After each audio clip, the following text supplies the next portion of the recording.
as fases desse reino e nós demos abertura à primeira fase, que é a cultura do reino. E nós, para darmos abertura à cultura do reino, nós falamos sobre a linguagem do reino. E já que nós estamos falando sobre reino, versão NVI, tá bom? Todos os versículos que eu pedi em versão NVI. Mateus 11, 12. Vamos abrir as nossas Bíblias.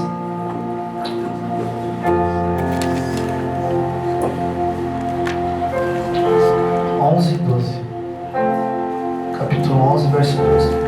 Diz assim: desde os dias de João Batista até agora, o reino dos céus é tomado à força, e os que usam de força se apoderam dele.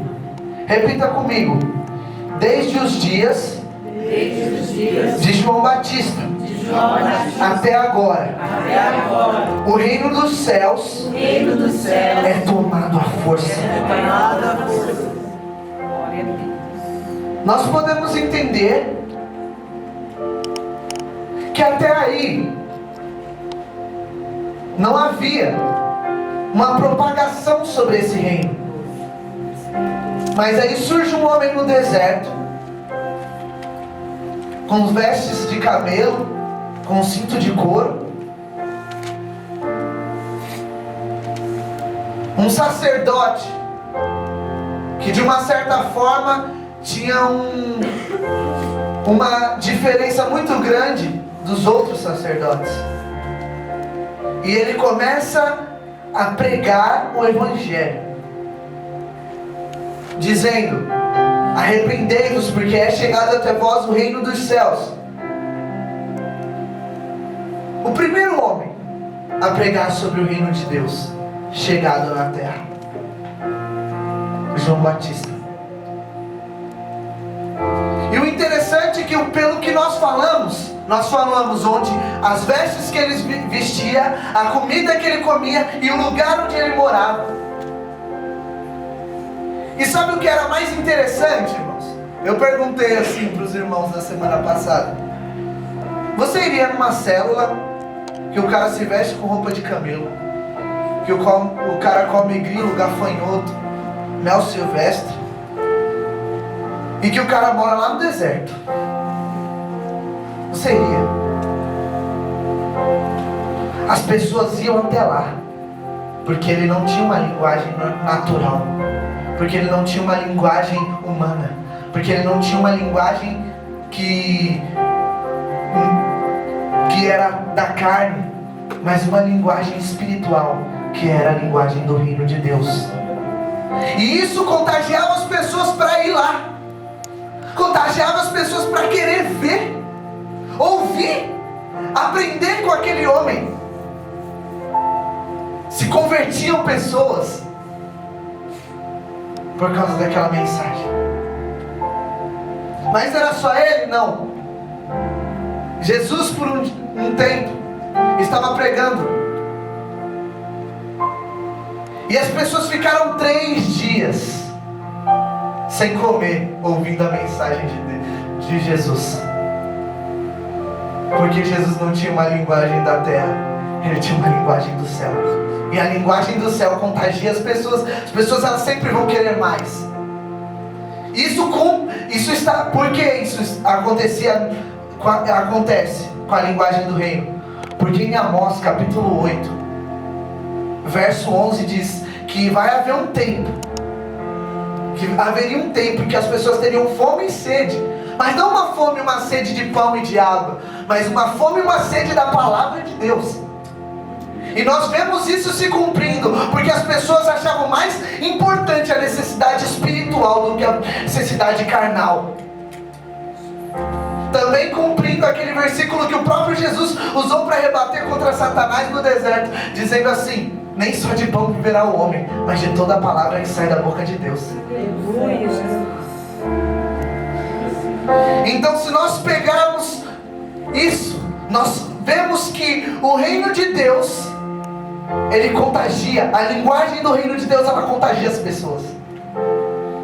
Primeiro nós falamos sobre isso. Depois nós falamos a linguagem do reino liberta. Nós falamos que Paulo e Silas estiveram em 3 oportunidades de liberdade. E eles, no momento oportuno, eles souberam lidar e libertar no momento certo. Porque a linguagem do reino liberta. E aí chegou numa cidade e tinha uma mulher endemoniada, eles libertaram aquela mulher que estava endemoniada. E foram presos por libertar aquela mulher. Mas na cadeia, eles mostraram que Deus, além de libertar espiritualmente, Ele também consegue libertar fisicamente.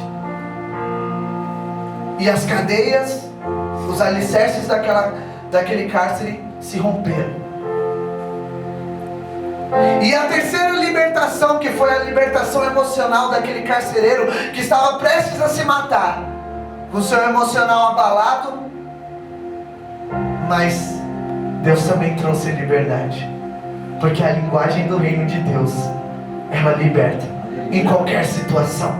Não importa se está preso, não, mas está preso na cadeia mesmo. Não, Deus liberta lá.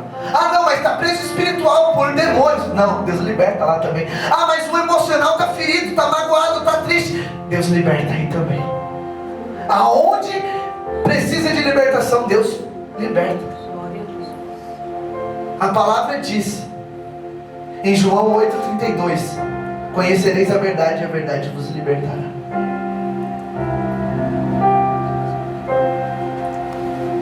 E pelo que nós falamos, hoje nós estaríamos dando início. E por que eu li esse versículo, Mateus 11:12? Porque exatamente neste momento, eu estou falando neste momento, em todos os outros momentos da sua vida, em qualquer momento, Deus estava falando isso comigo.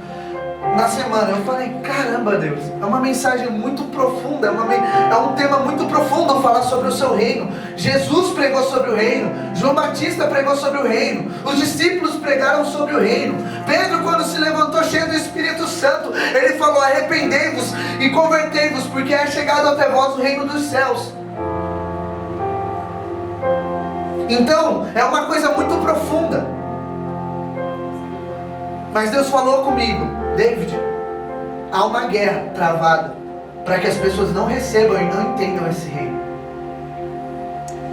Porque assim como nós estamos lutando para conquistar esse reino, o diabo também luta noite e dia para que nós não conhecemos esse reino. Para que eu e você estejamos em um reino que nós não sabemos para que ele funciona. Qual a finalidade? Então Deus falou para mim, lê esse versículo, porque esse versículo abriria a nossa mente para nós entender que a partir do momento que nós falamos do reino de Deus, nós estamos querendo tomar a força, então nós precisamos se preparar para uma batalha. Aleluia. E como foi falado na semana passada, nós íamos falar da terceira característica da linguagem do reino, que é a união. A união. A linguagem do reino, ela proporciona a união para nós. Como diz no Salmo, ó, quão bom e quão suave é que os irmãos andem em união. Ó, quão bom e quão suave é que os irmãos andem em união.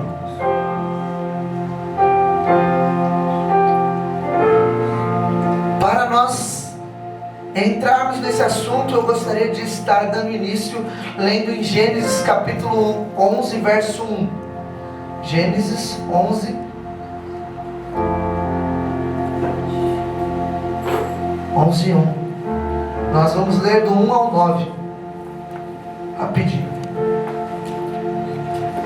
Ok? No mundo todo havia apenas uma língua. Repita comigo, só essa parte. No mundo todo, havia apenas uma língua. Até aí. Um só modo de falar. Saindo os homens do Oriente, encontraram uma planície em Sinear, e ali se fixaram. Disseram uns aos outros: vamos fazer tijolos e queimá-los bem, usando tijolos em lugar de pedras, e piche em vez de argamassa. Depois disseram: vamos construir uma cidade com uma torre que alcance os céus. Assim nosso nome será famoso, e não seremos espalhados pela face da terra. O Senhor desceu para ver a cidade e a torre que os homens estavam construindo.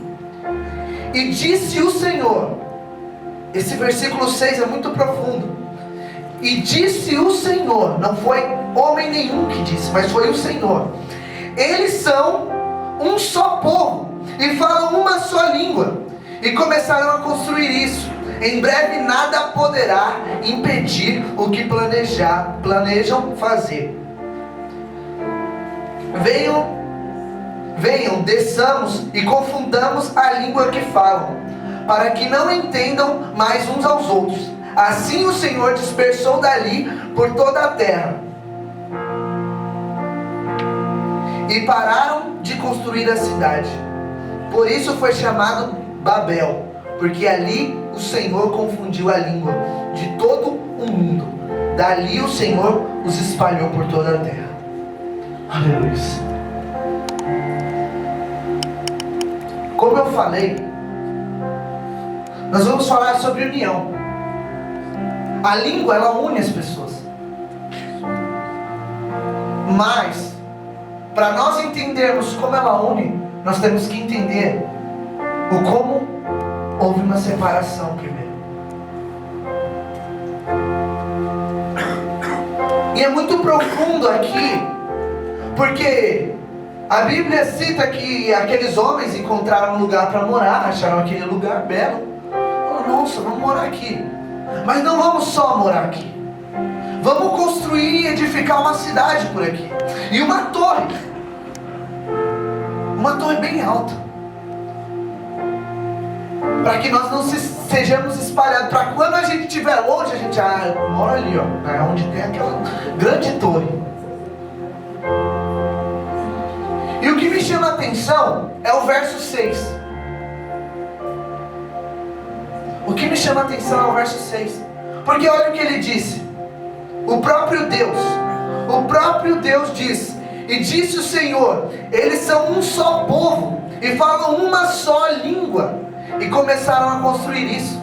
Em breve nada poderá impedir o que planejam fazer.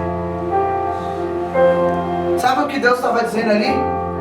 Esse povo é imparável. Esse povo, se eu deixar, eles vão longe, porque eles são só um povo e eles têm só uma linguagem.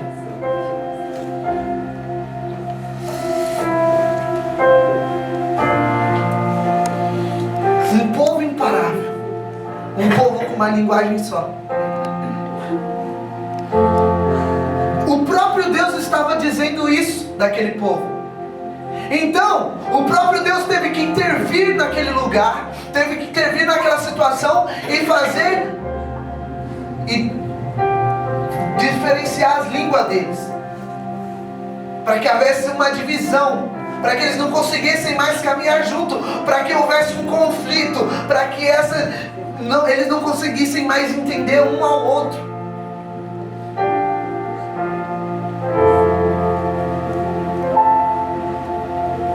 Mas olha o que o próprio Deus diz: se esse povo tiver uma só linguagem e eles serem um povo só, eles são imparáveis. Sabe o que Deus falou comigo enquanto eu li esses versículos? Se nós que somos o povo de Deus falarmos uma só linguagem, sermos um só povo, nada vai poder nos parar. Os problemas não vão poder nos parar. A crise não vai poder nos parar. As pessoas não vão poder nos parar. O diabo, sai fora. A Bíblia diz que as portas do inferno não prevalecerão contra a igreja. As portas do inferno não prevalecerão contra a igreja. Mas sabe o que me chama a atenção? Que Deus ele separa aquele povo, porque senão aquele povo ia ser, e logo em breve o próprio Deus disse que aquele povo ia ser imparável. Deus, ele pega, e mais na frente,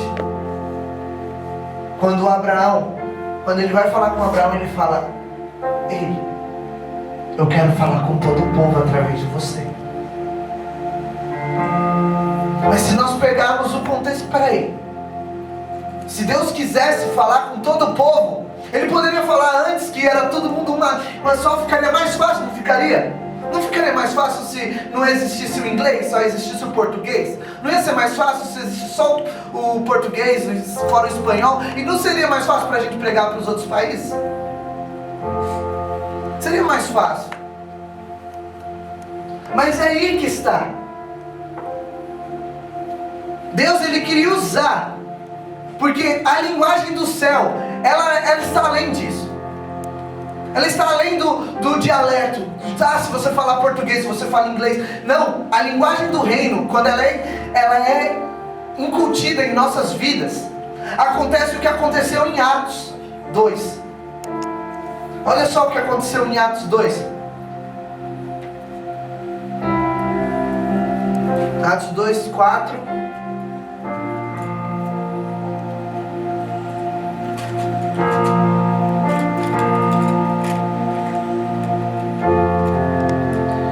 E diz assim: todos ficaram cheios do Espírito Santo e começaram a falar noutras línguas, conforme o Espírito Santo os capacitava. Havia em Jerusalém judeus devotos a Deus, vindos de todas as nações do mundo. Ouvindo-se o som, ajuntou-se uma multidão que ficou perplexa, pois cada um os ouvia falar em sua própria língua. A união de Deus, quando Deus ele quer unir o sobrenatural. Não era mais fácil ele não ter separado as línguas? Mas aí que está.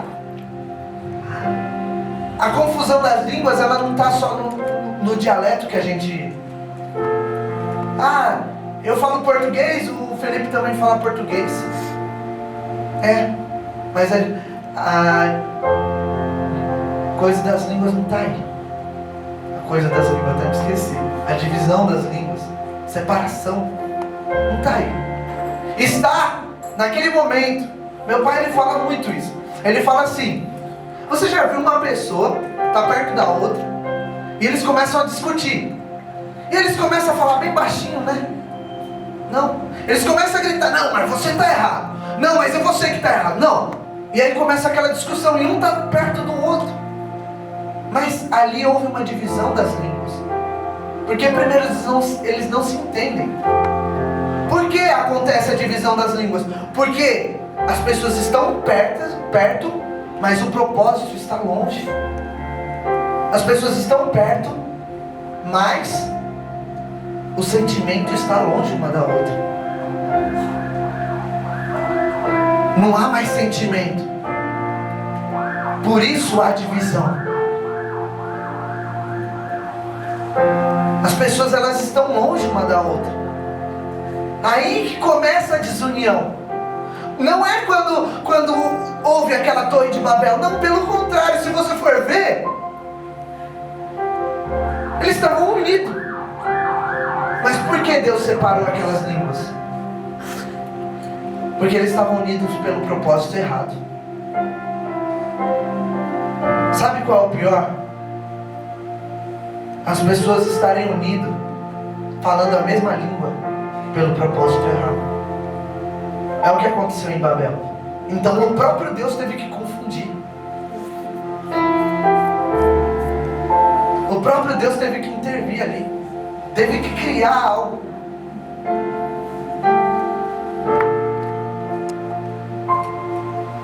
Unidos, falando a mesma língua, só que com um propósito errado.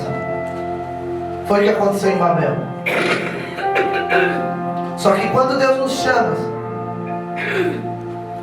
para falar uma linguagem do reino, Ele, além de nos chamar para viver como em Atos, que Deus está falando ali e o Espírito Santo desce. O Espírito Santo desce e a Bíblia diz que houve um grande vento, um som muito forte do céu, como de um grande vento, uma tempestade. E ali as pessoas começaram a falar em outras línguas. E aí as pessoas começaram a entender de todo mundo. E aí nós vemos o que? Deus pegando e falando: eu vou separar as pessoas em Gênesis para unir elas em Atos, para unir elas quando o Espírito Santo, eu estou separando elas do propósito errado para unir elas no propósito certo. Aleluia. A união estava certa, a linguagem estava certa, mas o propósito não. Então Deus teve que separar para que lá na frente Ele alinhasse de novo a linguagem, o povo, para alinhar o propósito também, para que o propósito fosse honesto, para que o propósito fosse de Deus, não fosse algo para se engrandecer entre as nações, não fosse algo para não, mas um propósito honesto.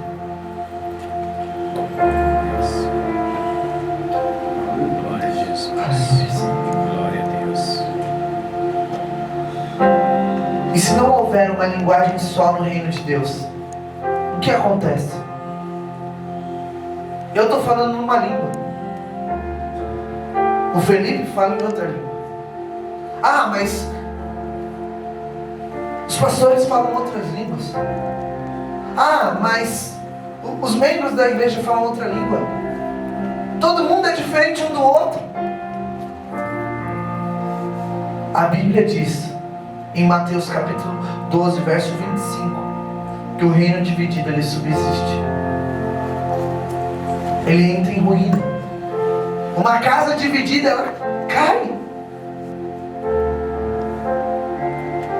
Então nós precisamos ter cuidado, porque se Deus disse em Mateus 16, verso 18, que as portas do inferno não prevalecerão contra a igreja, é porque Deus já sabia que a linguagem do reino de Deus vai prevalecer contra tudo. Então se nós entrarmos em um alinhamento de linguagem, a união vai acontecer, o propósito vai ser certo. E pode ter certeza de uma coisa: as portas do inferno não vão prevalecer. As portas do inferno não vão prevalecer. Se nós pararmos para refletir sobre isso,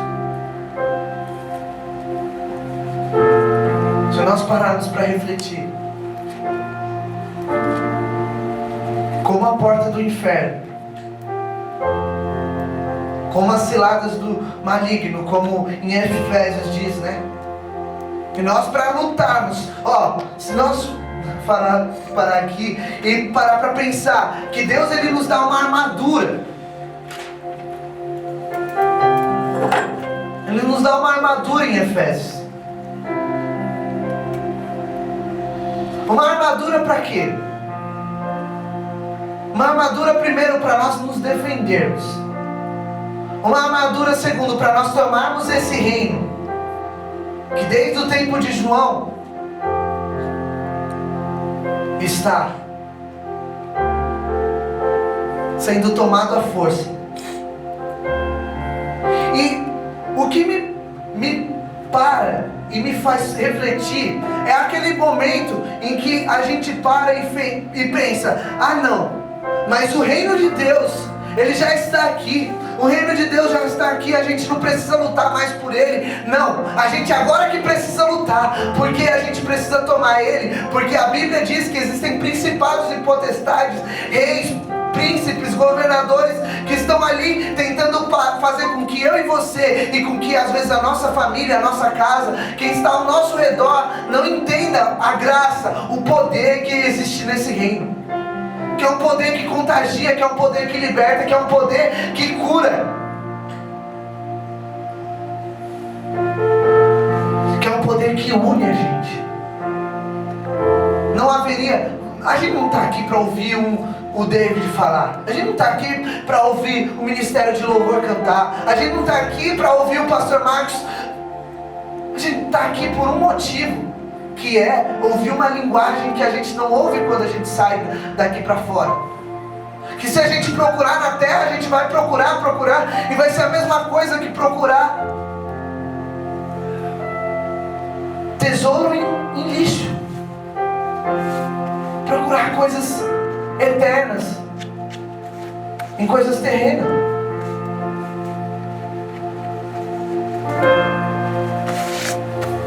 Então nós estamos aqui para isso, para ouvir a linguagem. Nós estamos reunidos por causa dessa linguagem. Glória a Deus.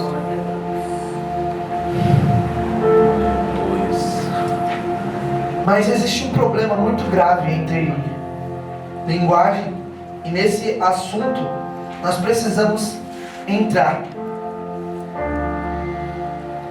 Vamos pegar o Brasil como exemplo. O Brasil é uma nação muito grande. Existem estados. E por exemplo, eu já fui em alguns deles. Creio que um dia em todos Deus vai dar graça. A gente evangelizar em todos. Aleluia. Eu já tive em alguns. E eu percebo a diferença da linguagem.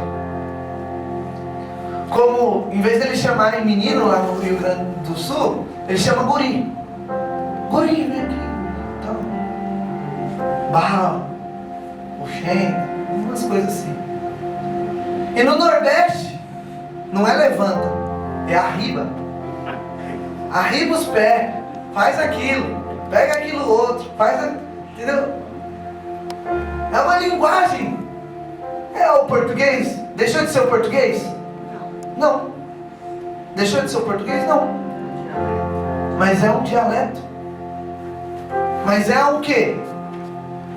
Eu até que escrevi, porque eu sempre me esqueço a palavra. Calma aí. Sotaque. Eu sempre me esqueço essa palavra, não sei porquê. É o sotaque do lugar. Eu cheguei lá no Piauí, aí me zoavam por causa do meu sotaque, que eu não sei qual é. Sotaque, eu tenho sotaque. Tem, tá bom. Aí eu passei uns anos lá no Piauí, aí eu voltei com o sotaque do Piauí pra cá. Aí me zoavam porque eu tava com o sotaque do Piauí. Caramba, meu! Mas a realidade é que todo mundo sabe que se você ir pro Piauí, você não vai deixar, você talvez aprenda umas palavras novas, uma forma de se expressar, mas não vai deixar de ser o português. A mesma coisa é no reino de Deus. Mas ele está falando uma palavra que eu não conheço. Não é que ele está falando outra língua. É que o sotaque dele é diferente. Mas e ele que fala sobre isso e eu nunca falei sobre isso? Não.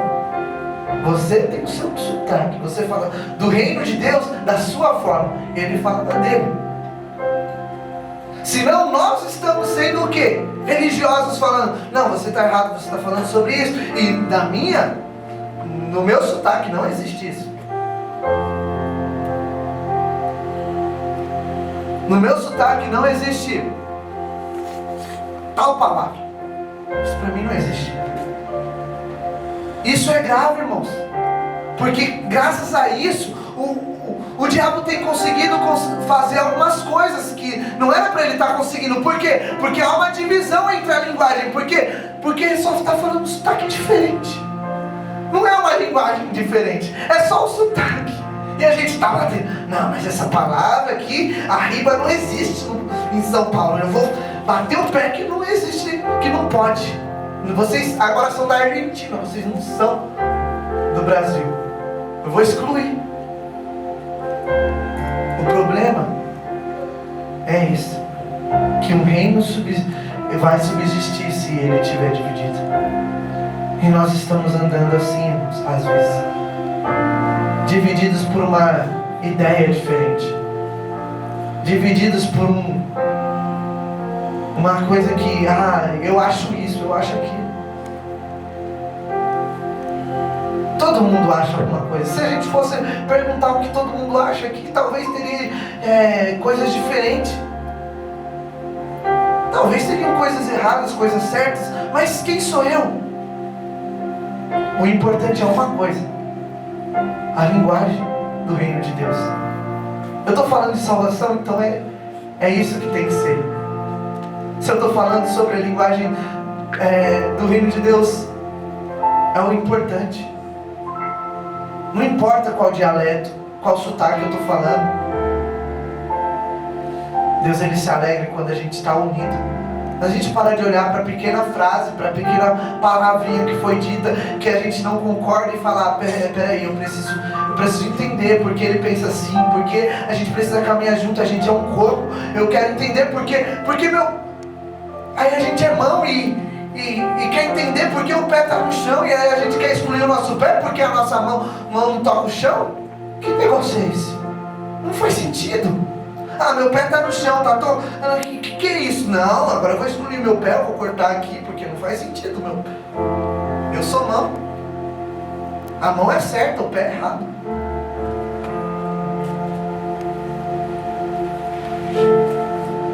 Deus falou comigo muito isso.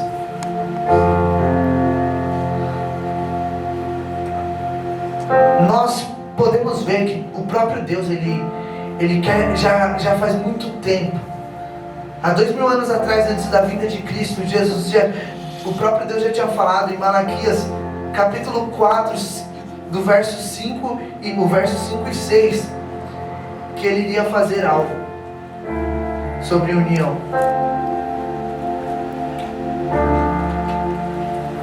E diz assim: vejam, eu enviarei a vocês o profeta Elias, antes do grande e temível dia do Senhor. Ele fará com que os corações dos pais se voltem para seus filhos, e os corações dos filhos para seus pais. Do contrário, eu virei e castigarei a terra com maldição. É interessante essa parte sobre Elias.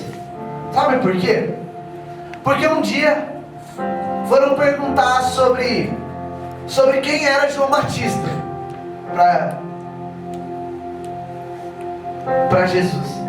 Jesus falou: sabe Elias que eu ia mandar?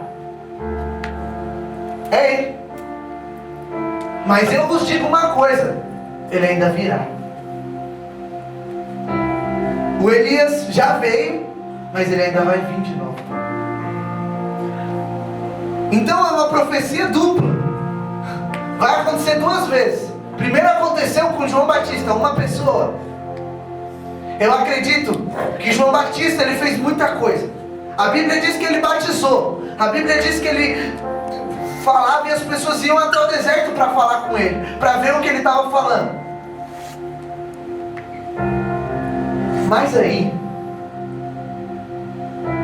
eu entendi uma coisa: João Batista fez muita coisa, e ele era o Elias. E eu fiquei, mas aí o Elias ainda vai vir de novo. Aí eu fiquei, peraí, um Elias batizou muita gente. Agora imagina uma nação de Elias. Imagina uma geração de Elias.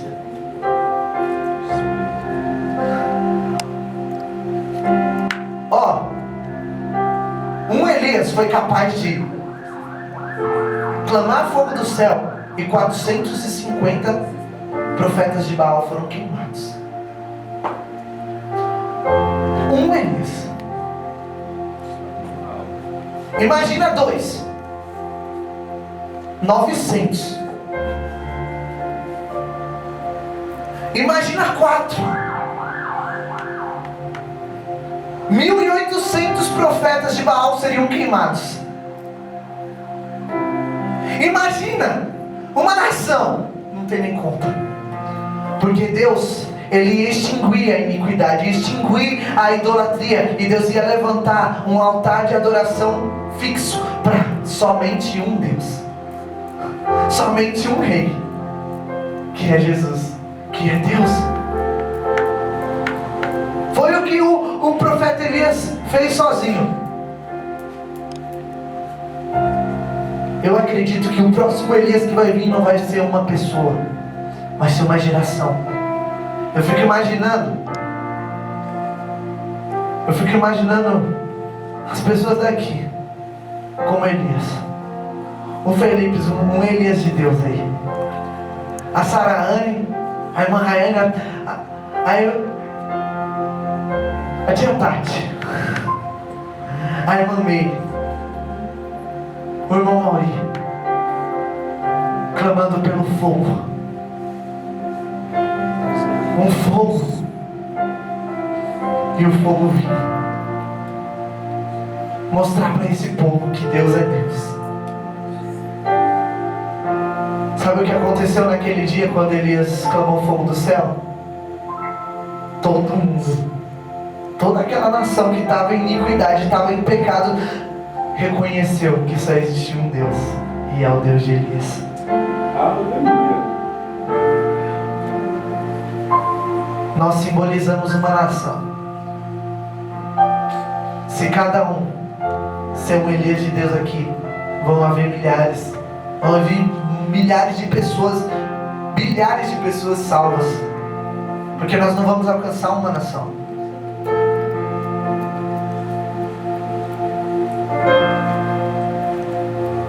Eita Deus, vamos lá. Nós vamos falar sobre a última característica da linguagem do reino. Em Tiago capítulo 3 verso 6, para nós introduzirmos ela.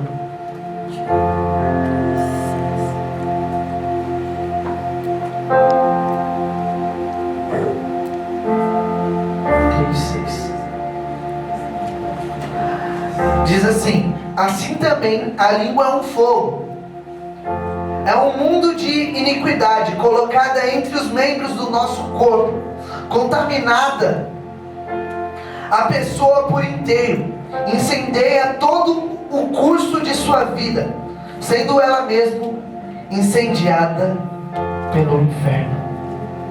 Meu Deus. A língua, ela é o único membro do nosso corpo que a Bíblia descreve como inflamada pelo inferno. Agora nós entendemos o porquê eu decidi falar. Deus falou comigo: David, fala sobre a linguagem. Porque a linguagem, ela já nasce corrompida. A gente já vem com ela com defeito de fábrica. A linguagem já é inflamada pelo inferno. A nossa língua. E esse capítulo de Tiago, ele fala bastante sobre a linguagem. Mas o que me chama a atenção é em Isaías 6, o verso 1 ao 8. Vamos ler rapidinho para nós.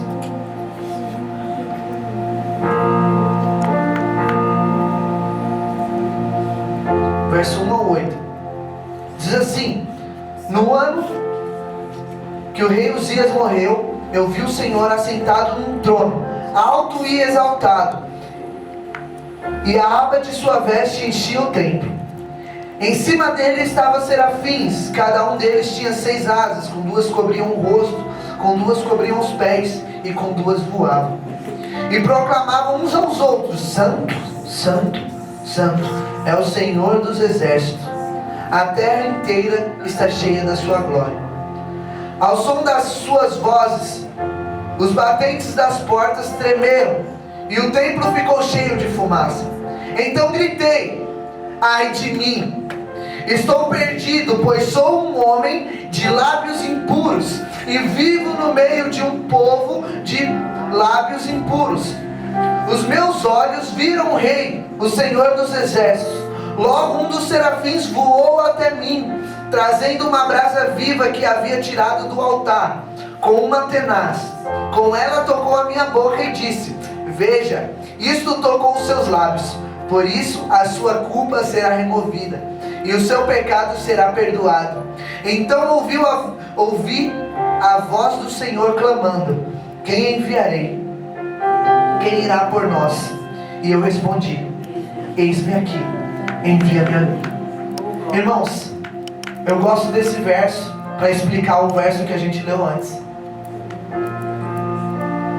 Tiago diz que a nossa língua ela é inflamada pelo inferno, mas Isaías no capítulo 6 ele vê o rei e ele inflama a boca dele com o céu.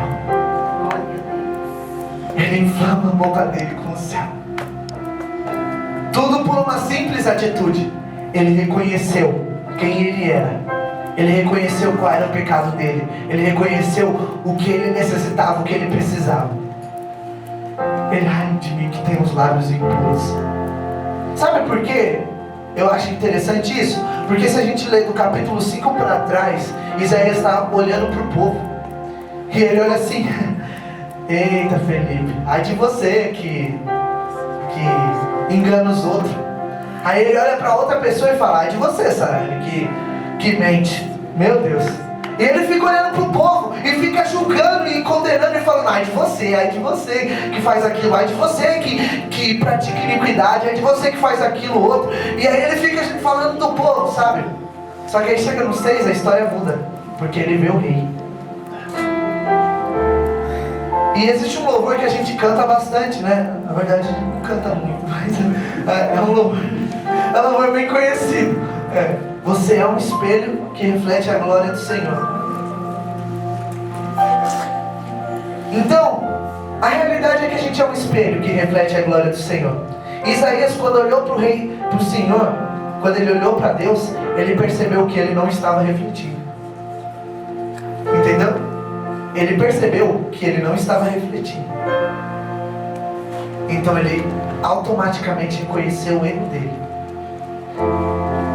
Então por isso que ele parou de olhar para as pessoas. E ele olhou para ele. Ele falou: gente, eu estou falando do povo de lábios impuros, mas eu sou lábios impuros também. Ele reconheceu o erro dele. E isso fez com que ele fosse tocado.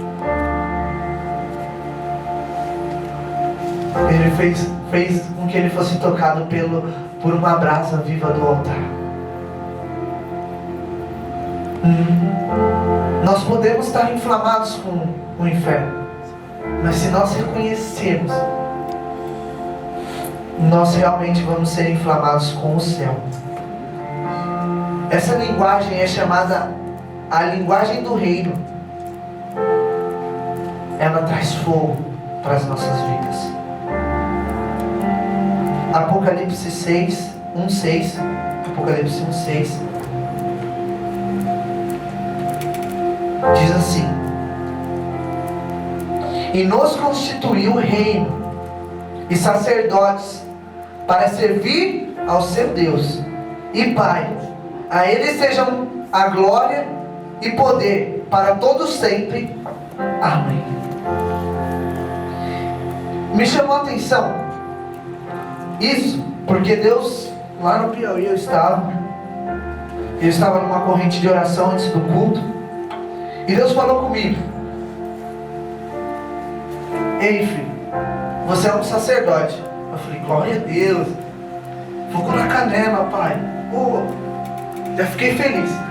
Você foi chamado para fazer parte do reino de sacerdotes. Eu falei: glória a Deus, pai, eu faço parte. Aí ele falou: qual é uma das principais responsabilidades de um sacerdote? Toda manhã acordar e colocar lenha no altar. E a gente tem aquele costume. E aí, glória a Deus, Pai. Hoje eu acordei e coloquei lenha no meu altar. Aí Deus falou, e se eu pedir para você colocar lenha no do seu irmão? Porque a realidade é que o sacerdote não coloca lenha só para ele coloca para os outros também. O objetivo daquele fogo não é para ele. Ele está no meio, mas ele coloca para o povo todo.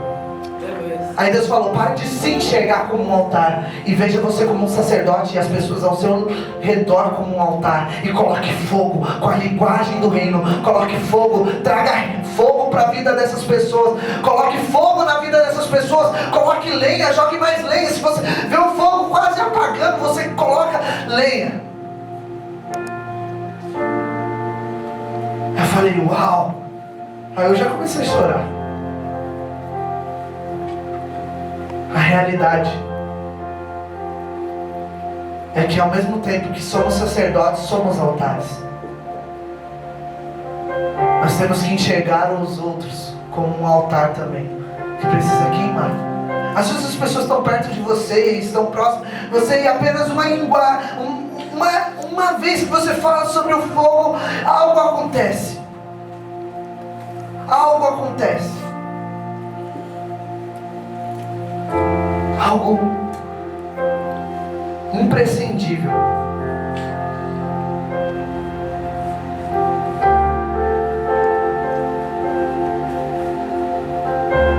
O problema é que nós, em vez de olharmos para um altar que está se apagando e ver como, eu tenho lenha para salvar aquele altar que está se apagando. Eu tenho lenha. Eu sou o sacerdote.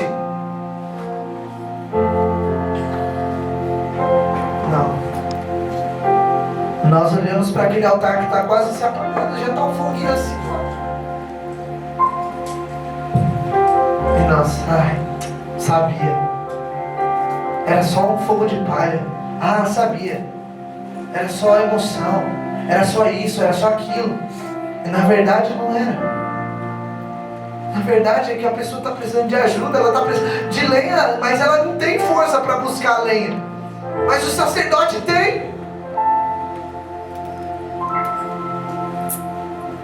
Somos o reino dos sacerdotes.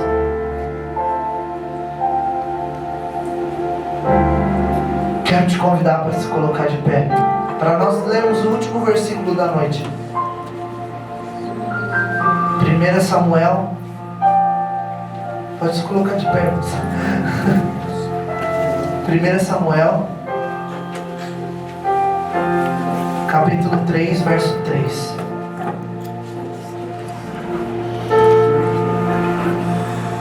E diz assim a palavra de Deus: a lâmpada de Deus ainda não havia se apagado, e Samuel estava deitado no santuário do Senhor, onde se encontrava a arca de Deus.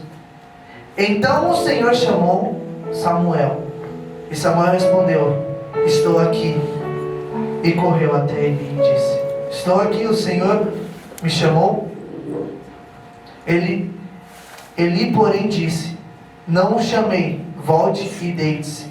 Então ele foi e se deitou. Nós conhecemos essa história. O próprio Deus chamando Samuel.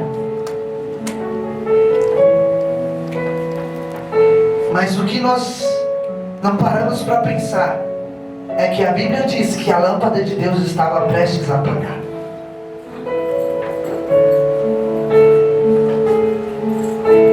Nunca houve um tempo tão tenebroso no sacerdócio como o tempo de Samuel. Ofni e Finéias fazendo o que queria. Eli, tudo bem. Vou dar um chá aos meus filhos. Mas a realidade é que ainda que a lâmpada de Deus esteja fraca, ainda que esteja prestes a apagar, está um foguinho só, a chaminha, não tem quase nada, está quase apagando, está quase extinguindo o fogo de Deus ali naquele altar. Mas aí Deus levanta um Samuel para colocar lenha de novo e restaurar o sacerdócio, porque é isso que Deus faz. Deus restaura o que está quase no fim. Deus coloca vida naquilo que está quase morto. Que nós venhamos ser esse Samuel que quando nós vemos uma lâmpada nós se desespera. Não importa a nossa grandeza, o nosso tamanho espiritual, porque você vê, Samuel nem sabia quem estava chamando ele. Ele pensou que era Eli. Ele não sabia a dimensão do que Deus queria falar com ele, do tamanho da onde Deus estava levando aquele menino. Mas Deus chamou ele para restaurar um sacerdócio. Deus, Ele quer chamar um pequeno Samuel nessa noite. Um pequeno Samuel que vai falar: tem fogo apagando, eu vou ser o Samuel que vai se levantar para colocar a lenha. Um pequeno Samuel. Um pequeno. Não, eu não sou grande, eu sou pequeno, eu não entendo muito bem o que eu estou fazendo. Mas eu ouvi uma voz dizendo: ei, se levanta, restaura esse altar, está corrompido. Eis-me aqui, Senhor, eu vou fazer o que você me mandou. Eis-me aqui, envia-me a mim. Você colocou fogo na minha língua, eu vou usar esse fogo que tem na minha língua, porque agora a minha linguagem não é mais dessa terra, a minha linguagem agora é do céu. Eu quero convidar você para fechar seus olhos.